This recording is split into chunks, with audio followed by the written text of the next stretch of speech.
Good morning विद्यार्थी मित्रांनो. नुकतीच 5वीची नवोदय पात्रता परीक्षा 2025 हे 13 डिसेंबरला संपन्न झाली. तर आपण त्यामध्ये आलेले गणितमध्ये आलेले जे काही क्वेश्चन आहेत, प्रश्न आहेत ते बघणार आहोत आपण. जे की सेट ए आहे आपल्याकडे. सेट ए मधील आलेली जी काही अंकगणिताची काही प्रश्न आहेत, उदाहरणे आहेत ती आपण बघणार आहोत. चला तर आपण बघूत काय आहे. पहिला प्रश्न काय आहे बघा. 41 नंबरचा जो क्वेश्चन आहे तो काय आहे बघा. 1 आणि 11 यांच्यामध्ये किती मूळ संख्या आहेत? तर बघा आपल्याला माहिती 1 ते 11 किंवा 1 आणि 11 यामध्ये असं म्हटलंय 1 ते 11 मध्ये येणाऱ्या मूळ संख्या ज्या आहे 2, 3, 5, 7 आणि 11. टोटल किती आहेत बघा. 1, 2, 3, 4, 5 अशा टोटल 5 संख्या आहेत, म्हणून पर्याय क्रमांक आपलं उत्तर 1 असेल. तो क्वेश्चन दुसरा आहे आपला 999 आणि 9999 यांचा गुणाकार करायचा आहे आपल्याला. तर बघा गुणाकार कसा करायचा आपण. 9999 गुणिले 999 खूप सोपा आहे, जास्त वेळ लागणार नाही. 9 9 81 ला 1 हातचे आले 8, 9 9 81 आणि 8 89 ला 9 हातचे आले 8, 9 9 81 आणि 8 परत 89 ला 9 हातचे आले 8, 9 9 81 आणि 8 परत 89 आलं. बघा फर्स्ट स्टेप कंप्लीट झाली. आता सेकंड स्टेप आणि थर्ड स्टेप खूप इझी आहे. आपण काय करतो, हा युनिटनी जर जेव्हा आपण मल्टिप्लाय केल्यानंतर इथे शून्य घेतो, शून्य घ्या आणि हा जे आलेला आन्सर ऍज इट इज लिहून टाकायचं 9998. देन झालं, ह्याचं मल्टिप्लाय करून झालं. परत 2 शून्य घेतो आपण, परत 9 ह्याला मल्टिप्लाय केलं तर हेच उत्तर येणार आहे. काय यायचं परत 19998. आता ह्याची ऍडिशन करायची म्हणजे आपल्याला उत्तर मिळून जाईल. 1 0 0 1 9 आणि 1 10 ला 0 हातचाला 1, 9 आणि 1 10 आणि 9 19 आणि 1 20 ला 0 हातचाले 2, 9 2 11 आणि 9 20 आणि 9 29 ला 9 हातचाले 2, 8 2 10 आणि 9 19 आणि 9 28 ला 8 हातचाले 2, 8 2 10 9 19 ला 9 हातचाले 1 9. आता हे आपलं उत्तर आलेलं असेल. तर पर्यायामध्ये बघूत आपण कुठला पर्याय आहे. 9 लाख किती होते, एकक दशक शतक हजार 10,000 लक्ष 10 लक्ष म्हणजे 99,89,001 एवढं उत्तर कुठे येतं हे बघा. पर्याय क्रमांक सी 99,89,001 म्हणजे आपलं उत्तर येतं पर्याय क्रमांक सी. चला नेक्स्ट 43 क्वेश्चन नंबर बघा काय. 0.2 आणि 0.03 यांचा गुणाकार. तर सिंपल आहे, काय करायचं. 0.2 आणि 0.3 आहे, सॉरी 0.03 आहे. तर आपण हे पॉइंटला सोडून देऊत. आपण पॉइंटचा नंतर विचार करू. पहिले ह्या 2 आणि 3 चा मल्टिप्लाय करू. किती होतो, 2 गुणिले 3 बरोबर किती होतो, 6 होतो. आता विचार करायचा पॉइंटचा. तर हा पॉईंट नंतर इथं 1 अंक आहे, पॉईंट नंतर इथं 1 2 अंक आहेत. म्हणजे काय करायचं, जेव्हा आपण असं असतं काउंट करायचे 1 2 आणि 3 म्हणजे पॉईंट नंतर किती आहे तिकडे बघा 0.2 आणि 0.03 असं आहे. तर मग बघा किती व्हायलेत, 1 2 आणि 3 व्हायलेत.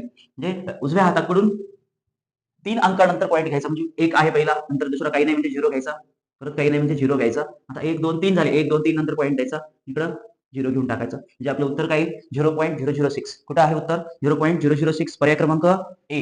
अशा पद्धतीने उत्तर काढायचं होतं आपल्याला. नेक्स्ट 44 नंबरचा जो क्वेश्चन आहे, 64च्या सर्व अवयवांचे फॅक्टर्स काढायचे आहेत आपल्याला. म्हणजे 64च्या सर्व अवयवांचे बेरीज काढायची. जे काही फॅक्टर दिलेले आहेत त्यांची बेरीज किती येते बघायची आपल्याला. तर 64चे फॅक्टर काय असतील मग आपल्याला काढता येतील. 64चे फॅक्टर बघा इकडे काय आहेत. पहिला फर्स्ट तर असतो, एक कॉमन फॅक्टर असतो सगळ्यांमध्ये 1, 2 पण आहे, 2 पण जातो भाग, 3 आहे का, 3 नाही जाणार, 4 जातो, 5 नाही जाणार, 6 नाही जाणार, 7 पण नाही जाणार, 8 आहे, 8 नंतर कुठला असेल, 16 असेल, 16 नंतर कोण आहे, डायरेक्टली 32 असेल आणि 32 नंतर तो स्वतः 64 एक असेल. म्हणजे एवढे अवयव आहेत. 64चे सर्व अवयव किती असतील, 1 2 4 8 16 32 आणि 64.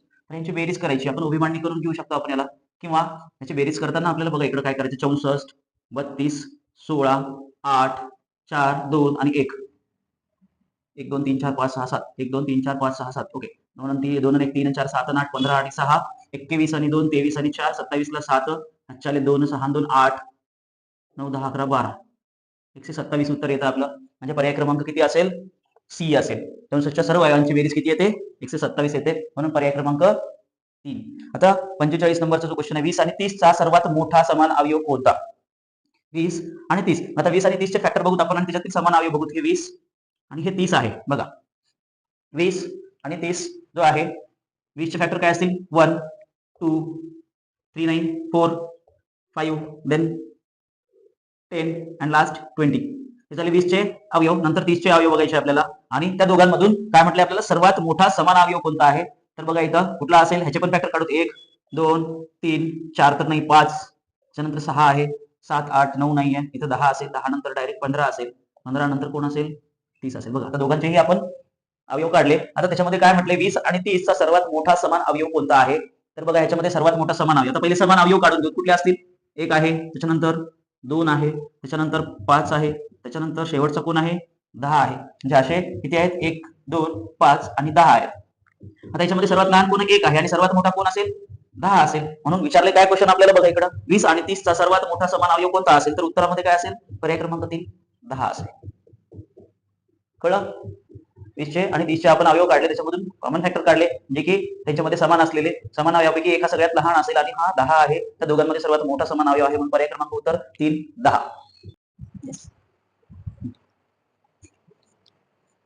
चला तर मित्रांनो बघा, चला पुढचा क्वेश्चन जो आहे 46 बघा. आता काय दिले आपल्याला 6.082 प्लस 60.82 प्लस 608.2 मायनस 0.6082 हे सोडवल्यास प्राप्त होईल. म्हणजे काय प्राप्त होईल, तर आपल्याला 4 पर्याय दिले, तर 4 पर्यायापैकी आपले जे काही उत्तर आहे ते आपल्याला सॉल्व्ह करायचं. बघा काय दिलेलं आहे, पहिला 6.082 घ्यायचा आहे.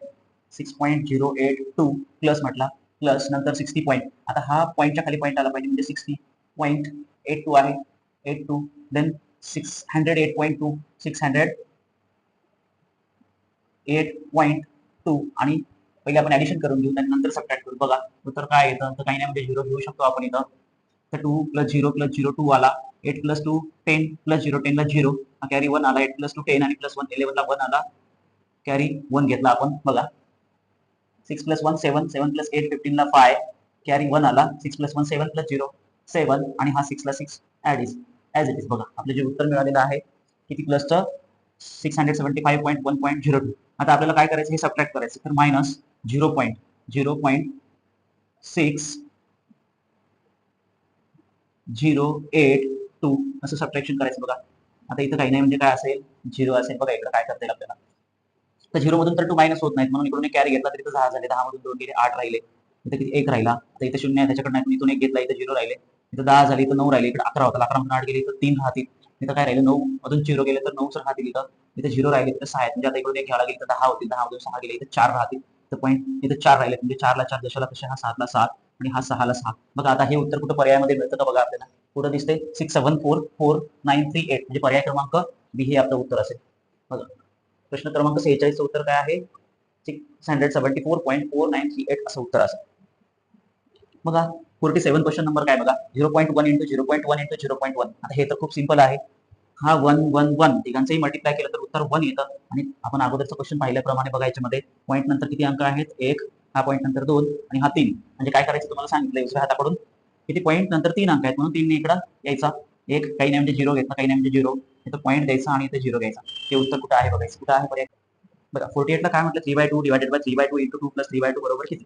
आता हे पण खूप सोपं आहे. बघा 302 भागिले 302 गुणिले 2 अधिक 302. आता इथे तुम्हाला माहिती फ्रॅक्शन मध्ये जेव्हा आपण डिव्हिजन करतो तेव्हा हा जो सेकंड फ्रॅक्शन आहे त्याचं रेसिप्रोकल घेता येतो आपल्याला. म्हणजे काय करायचं, 302 गुणिले 203 घेता येईल. इथं हा गुणाकारात 2 आहे, अधिक 302 म्हणजे किती असं विचारले आपल्याला. बघा तर इथं हा 2 2 कॅन्सल करते, हा 3 3 कॅन्सल करते. बघा इकडे गुणाकारामध्ये हे कॅन्सल होतील. आता राहिलं काय शिल्लक आपलं, 2 अधिक 302 म्हणजे काय करता येईल, ह्याचा आणि ह्याचा मल्टिप्लाय करता येईल आणि हा प्लस 3 ऍड करायचा. 2 तुझा 4 4 प्लस 3 किती होतं 7 आणि हा फ्रॅक्शन मधला जो डिनॉमिनेटर आहे तो ऍज इट इज. म्हणजे पर्याय क्रमांक काय असेल बघा, 702 हे उत्तर मिळते, म्हणजे पर्याय क्रमांक सी असेल. एवढं सिंपल आहे. कळलं. 302 तर भागाकार होता म्हणून रेसिप्रोकल केला, 203 झाला, 2 2 कॅन्सल झाले, 3 3 कॅन्सल झाले. राहिलं काय 2 प्लस 3/2 राहिला. 2 तुझा 4 प्लस 3 7 7/2 उत्तर आला, म्हणजे पर्याय क्रमांक 3. क्वेश्चन 49 बघा काय, 999 डिवायडेड बाय 1000 चे दशांश रूप काढायचं. म्हणजे डेसिमल फॉर्म मध्ये आपल्याला करायचं. याला 999 भागिले 1000. हे पण खूप सिंपल आहे. तुम्हाला माहिती, जेव्हा आपण काय करतो प्लेस व्हॅल्यू काढतो डेसिमल पॉईंटच्या, मग तर त्याच्यामध्ये आपण काय करतो, जेव्हा 0.1 असेल तर हा 1 चा जो असतो 110 100 असं नेक्स्ट नेक्स्ट नंबरचे जे काढतो आपण त्याप्रमाणे काढायचं. बघा आता 1000 म्हणजे खाली किती आहेत, 3 शून्य आहेत.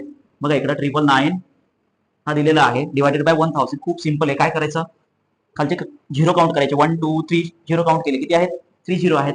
म्हणजे तुम्हाला सांगितलंय उजव्या साईड कडून किती घ्यायचे, मग 3 झिरो म्हणजे 3 अंक घ्यायचे. 1 2 3 नंतर पॉईंट द्यायचा. हे झालं आपलं उत्तर. बघा इकडं 999 भागिले 1000 चे दशांश रूप म्हणजे काय, 999 लिहिला. आता इथं खाली बघायचे किती झिरो आहेत, 3 झिरो आहेत. म्हणजे 1 2 3 नंतर पॉईंट दिला 0. झालं आपलं उत्तर. पर्याय क्रमांक कुठे आहे, शोध. पर्याय क्रमांक इथं दिलेला आहे आपल्याला, सी दिलेला आहे उत्तर. पर्याय क्रमांक काय असेल, सी असेल. 49 जे उत्तर आहे या क्वेश्चनचं, 999 भागिले 1000 चे दशांश रूप म्हणजे काय आहे, तर 0.999 एवढं उत्तर येतं. खूप सिंपल आहे. इथं जर 2 शून्य असायला असतील तर 99 नंतर इथं पॉईंट आला असता. कळलं. तर पर्याय क्रमांक सी असेल. नंतर आहे बघा क्वेश्चन 50 नंबर जो आहे बघा, 0.238 चा अपूर्णांक म्हणजे फ्रॅक्शन काय असेल. आता हे असे जे उत्तर असतात ते आपल्याला पर्यायावरून काढायचे असतात. आपल्याला हा आठवत नाही किंवा आपण फाइंड करू शकत नाही असं तर पर्यायावरून काढायचे, तर आपल्याला पर्यायावरून काढायला सोपं जातं. बघा पहिलाच पर्याय बघूत आपण काय आहे, तर 119 भागिले 500 जो आहे, तर आपण याला जर डिवाइड केला आपण तर काय करता येईल, 500 जर 119 ला जर डिवाइड केलं तर उत्तर येतं का बघूता, हे नाही आलं तर हे बघू. चला तर काय करता येईल, 119 भागिले 500 जो आहे आता ह्याला डिवाइड करता येईल आपल्याला. मग असं कुठला अंक आहे का डिवाइड करता येईल दोघांना सेम नंबरने, काय करता येईल? मग आपण असं डिव्हिजन करून घेऊ वाटलं तर 119 आणि हा 500 तुम्हाला सोपं जाईल. आता इथं 500 म्हणजे याला जातच नाही, इथं एक झिरो एक्स्ट्रा घ्यावा लागेल आपल्याला, म्हणजे इथं पॉईंट घेता येईल, आपलं उत्तर पॉईंट मध्ये येईल उत्तर. बघा आता 1190 आहे, आपल्याला माहिती 500 हा राऊंड फिगर आकडा म्हणजे 5 टू किती येतं, 1000 येतं. बघा इकडं सिंपल आहे, 0 मायनस 0, 9 मायनस 0 काय येईल इथं, 9 येईल. इथं 1 ला 1, इथं 0 येईल, 190 आलं इथं. किती आलं, 190. आता परत बघा 190 ला 500 भाग जाणार नाही, परत एक झिरो घेतला आपण, आता कितीचा भाग जाईल बघा, 5 3 चा 1500 येईल, म्हणजे 1500. आता 4चा तर भाग नाही जाणार आपला, म्हणून 1500 घेतला आपण. शिल्लक किती राहिला इथं आता, 0 0 ला 0, 9 मायनस 5 4 1 मायनस 1 0. आता बघा पुढे काय, 400 ला तर भाग जाणार नाही, 500 मोठा आहे, परत आणखी एक झिरो घेतला, आता किती, 500 जर 4000 ला भाग दिला तर किती येईल, मग कितीचा भाग जाईल, 8चा भाग जाईल. 508 म्हणजे 508 किती येतो, 4000 येतो. बाकी किती येईल, 0 येईल आपली. म्हणजे पर्याय क्रमांक काय असेल आपला बघा, 0.238. हेच डेसिमल पाहिजे होतं आपल्याला, म्हणजे आपला पर्याय क्रमांक ए बरोबर आहे. मग तिथे सोडून द्यायचं. आपला पर्याय क्रमांक 1 तर बरोबर आहे, 0.2328 हे उत्तर मिळालेलं आहे. तर आपल्याला बाकीची करत बसायची गरज नाही, म्हणून आपला 50 नंबरचा जो काही प्रश्न आहे त्याचं उत्तर आपल्याला मिळालेलं आहे 119 भागिले 500, म्हणजे तसा डेसिमल काय आहे, 0.238 एवढा आहे. बघा नेक्स्ट क्वेश्चन आहे 51 नंबरचा, काय आहे बघायचं आहे आपल्याला.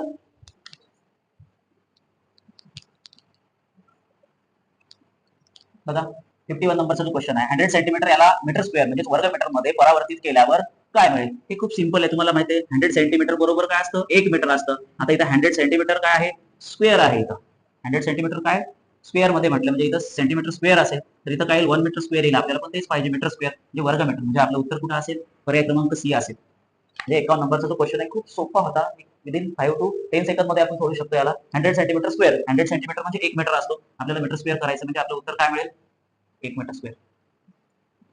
बघा जो पुढचा आहे 52 नंबरचा जो क्वेश्चन आहे, काय म्हणतात, एक रेल्वे गाडी दिल्लीहून जयपूरला जाण्यासाठी सकाळी 10:45 वाजता सुटते आणि संध्याकाळी 3:30 वाजता. आता हा क्वेश्चन मध्ये इथं संध्याकाळी जो आहे इथं सायंकाळी असेल, इथं हे जे उत्तर आहे सायंकाळी असेल, कारण पर्यायामध्ये जर संध्याकाळी म्हटलं तर रात्रीचे 3:30 होतील आणि जो टाइम 40 वाजता सुटते आणि सायंकाळी 3:30 वाजता जयपूरला पोहोचते, तर प्रवासाचा कालावधी किती आहे असं विचारलेलं आहे. म्हणजे सकाळी 10:45 आणि दुपारी म्हणजे सायंकाळी 3:30.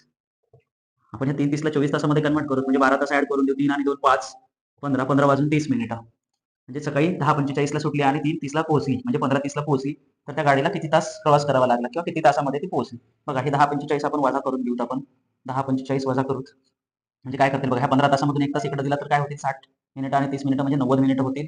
हे 90 मिनिटं वजा 45 मिनिटं म्हणजे 45 मिनिटं राहतील इथे, आणि तर हे 14 तास राहतील. ह्या 14 तासामधून 10 तास गेले तर इथे 4 तास शिल्लक राहतील. म्हणजे बघा आपलं उत्तर मिळालेलं आहे 4 तास 45 मिनिटे. आणि दिल्लीहून निघालेली 10:45 ला गाडी आहे, ती 3:30 ला पोहोचली. तो जो काही कालावधी आहे तो किती आहे, 4 तास 45 मिनिटं. म्हणून पर्याय क्रमांक बी हे आपलं उत्तर असेल, क्वेश्चन 52. खूप सोपं आणि साधं उत्तर होतं. चला धन्यवाद. Next question 53. पुढील पदावलीतील एक्सप्रेशन म्हणजेच लुप्त संख्या कोणती. बघा इथं काय दिलेलं आहे, 58,394 वजा 86 वजा 86 बरोबर.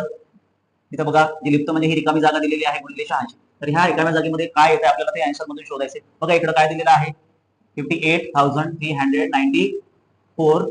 आता हा 86 प्लस 86 काय होईल, मायनस मायनस प्लस होतो, आणि इथं आपल्याला वजाबाकी करता येईल त्याची. 86 4 मायनस 6 किती, 14 मायनस 6 8, तर 8 राहतो, 8 वजा 8 किती येतो, 0. देन 3 ला आता इकडं, हा 3 ला 3, 8 ला 8 आणि 5 ला 5. बघा इकडं किती शिल्लक राहिले, 58,360. परत आणखी एक 86 वजा करायचं आपल्याला याच्यामधून. किती राहिले, 8 वजा 6 2. इथं 0 मधून 8 जात नाही, तिकडून 1 घेतला, इथं 2 राहिले, इथं 10 झाले, 10 वजा 8, इथं 2 राहिले, 2 ला 2, 8 ला 8, 5 ला 5. आता बघा काय हा गुणाकारात आहे. आता ह्यानी ह्या आलेल्या आन्सरला भाग द्यायचा, आपल्याला काय करायचंय, 86 ने डिवाइड करायचं. मग किती येईल उत्तर, या दोघांनाही आपण काय करू, तिकडे भाग देऊ किंवा अशी काटाकाटी करून देऊ अगोदर. 8 आणि 6 14, ह्याला 2 भाग जातो, बेचोक 8 बेत्रिक 6, त्यालाही 2 जातो, बेचोक 8 सॉरी बे 2 4, 18 बे 9 18, बेक बे बेक बे बेक बे, म्हणजे किती आला, 29 111 भागिले 43 येत आहे. तर 43 ना आपण जर याला भागलं तर उत्तर किती येतं बघा, 29 111 भागिले 43. 43 गुणिले किती करता येईल आपल्याला, 4 आणि 3 चा भाग नाही जाणार, 43 गुणिले 11 घेता येईल का? 11 3 33 ला 3 हातचे आले 3, 11 4 44 आणि 3 नाही जास्त होत. 1 मिनिट 5 6 गुड 43 into 6 6 3 जा 18 plus 1 6 4 जा 24 plus 1 25 म्हणजे कितीचा भाग जाईल? 6 चा भाग जाईल. किती आला? 258 आला. वजा करूत आपण. 11 मधून 8 गेले 3 राहिले, 8 मधून 5 गेले 3 राहिले 0. बघा इकडं 33 झाला, इथं एक खाली घेतला परत 43 ने परत 331 ला जर भागलं तर उत्तर किती येतं? 7 येतं का बघा. 43 into 7 7 31 ला 1 हातचे आले 2 7 28 आणि 2 30 301 येस. कारण 331 लहान होईल. आपण जर 8 ने भाग दिला तर मग इथं किती येतं? 7 येतं. इथं किती आले? 301 आला. अगेन 1 - 1 0 3 ला 3 0 30 राहिला. हा एक परत इथं घेतला. परत कितीचा भाग जाईल? 301 ला 301 ने भाग 7 हो 7 21 ला 1 हातचे आले 2 7 28 आणि 2 30 300 म्हणजे 43 7 301 म्हणजे पूर्ण भाग गेला. उत्तर किती आलं आपलं? 677 आलं. पर्याय क्रमांक आहे का आपला? बघा पर्याय क्रमांक 1 आहे उत्तर आपलं. म्हणजे ह्या लुप्त जागेमध्ये काय येतील? 677 म्हणजे 677 गुणिले 86 म्हणजे बरोबर आपला हे उत्तर येईल. किती आलं? 677. बघा नेक्स्ट काय? एका डब्यात 500 अंडी होती. त्यापैकी 325 इतकी अंडी फुटलेली निघाली. एकूण अंडीपैकी 105 अंडी पाहुण्यांसाठी राखून ठेवायची आहेत. तर उरलेल्यांपैकी आता किती अंडी वापरता येतील? बघा 500 पैकी 325 ही कोणासाठी आहेत? फुटलेली आहेत. म्हणजे फुटलेली अंडी किती आहेत बघूत आपण. आणि दुसरी किती? 105 500 पैकी 105 ही कोणासाठी आहेत? पाहुण्यांसाठी आहेत. मग पाहुण्यांसाठी किती राहील? 25 1 25 25 2 50 25 0 0 20 30 60 म्हणजे फुटलेली अंडी किती? 60 आहेत. पाहुण्यांसाठी किती काढायची होती आपल्याला? बघा 5 1 5 5 0 0 5 0 0 100 अंडी ही पाहुण्यांसाठी काढायची होती. मग ह्या दोघांची बेरीज किती येते? 160 येते. म्हणजे 160 तर आपल्याला काय म्हटलंय? राखून ठेवायची आहेत 105 म्हणजे 100 अंडी. उरलेल्यापैकी आता किती अंडी वापरता येते? म्हणजे 500 वजा 160 किती येईल? 0 10 - 6 4 4 - 1 3 340 म्हणजे पर्याय क्रमांक सी हे उत्तर असेल आपलं. 340 अंडी आपल्याला वापरता येतील. जो पुढचा क्वेश्चन आहे 55 नंबर. एका दुकानदाराने 200 रुपयात एक घड्याळ विकत घेतले आणि 40 रुपयांचा नफा घेऊन विकलं तर त्या घड्याळाची विक्री किंमत किती असेल? बघा खरेदी किंमत किती आहे? 200 रुपये आहे. नफा किती घेतलाय? 40 रुपये. तर विक्री किंमत काढायची. तर विक्री किती असं विचारले तर विक्री किंमत किती येईल? या दोघांची बेरीज करू आपण 4 आणि हे दोन कशाला तसे 0 0 0 4 आणि 0 4 2 ला 2 म्हणजे 240 रुपये. तर विक्री किंमत किती असेल? 240 रुपये म्हणजे पर्याय क्रमांक सी हे आपलं उत्तर असेल. म्हणजे त्या दुकानदाराने जर 200 रुपयाला घड्याळ खरेदी केला आणि 40 रुपये नफा घेऊन विकला तर त्याची विक्री किंमत 240 रुपये होईल. ह्या प्रकारे आपला पर्याय क्रमांक 240 हे उत्तर असेल. म्हणजे पर्याय क्रमांक सी हे उत्तर असेल. काय म्हटले? एका फळ विक्रेत्याने 1500 रुपयात सफरचंद विकत घेतले आणि त्यांना दुकानापर्यंत आणण्यासाठी 100 रुपये खर्च केला. तर त्याने सफरचंद एकूण 2236 रुपयात विकले तर त्याला एकूण किती फायदा झाला? बघा इकडं आपण पहिले खरेदी किंमत काढू किती आहे. आता खरेदी किंमत कशी काढणार? 1500 रुपयाची खरेदी आहे. त्याच्यावर त्याला आणायला लागलेला 100 रुपये खर्चा म्हणजे खरेदी किंमत किती झाली? 1600 रुपये झाली. म्हणजे 1600 रुपये खरेदी किंमत असेल आणि विक्री किंमत किती आहे? 2236 रुपये आहे. तर नफा झाला. नफा बरोबर विक्री वजा खरेदी किंमत. विक्री किती आहे? 2236 वजा 1600 रुपये. तर नफा किती होतो बघा? 6 ला 6 3 ला 3 12 मधून 6 गेले 6 राहिले. इथे किती राहतील? 1 मधून 1 गेला 0 राहिला. म्हणजे बघा 636 रुपये उत्तर आलं. तर आपलं कुठं दिसतं इथं? पर्याय क्रमांक बी हे उत्तर असेल आपलं. त्याला किती रुपये नफा झाला? 636 रुपये नफा झाला. नंतर 57 नंबरचा जो क्वेश्चन आहे. एका पंचकोनी परिमिती म्हणजे पेरिमीटर 80 सेंटीमीटर असून म्हणजे एका पंचकोनी आकृतीची जे काही परिमिती आहे किती आहे? 80 सेंटीमीटर असून त्याच्या 4 बाजूंच्या लांबीची जी बेरीज असेल ती 63 सेंटीमीटर आहे. तर त्याच्या 5व्या बाजूची लांबी किती असेल असे विचारले. खाली 4 पर्याय दिलेत. मग 5व्या बाजूची जी काही लांबी आहे ती किती असेल? मग आपल्याला माहिती आहे परिमिती म्हणजे काय. बघा परिमिती कशी काढायची? 5 बाजू आहेत. तर आपण असं घेऊ शकतो a + b + c + d + e ह्या 5 बाजू आहेत. ह्या 4 बाजूंची बेरीज किती दिलेली आहे आपल्याला? 63 दिलेली आहे. म्हणजे किती दिली आहे? 63 दिली आहे आपल्याला. आणि टोटल परिमिती किती दिलेली आहे? 80 दिलेली आहे. आणि हा जो ई आहे आपल्याला माहित नाही. म्हणजे 5वी जी बाजू आहे त्याची लांबी माहित नाही. तर किती असेल काढायची. मग हा 63 तिकडे प्लस मध्ये आहे. हा जर इकडे गेला तर काय होतो? मायनस होतो. 80 वजा 63. तर ही जी 5वी जी बाजू आहे आपली ई वाली तिची लांबी किती येते बघा?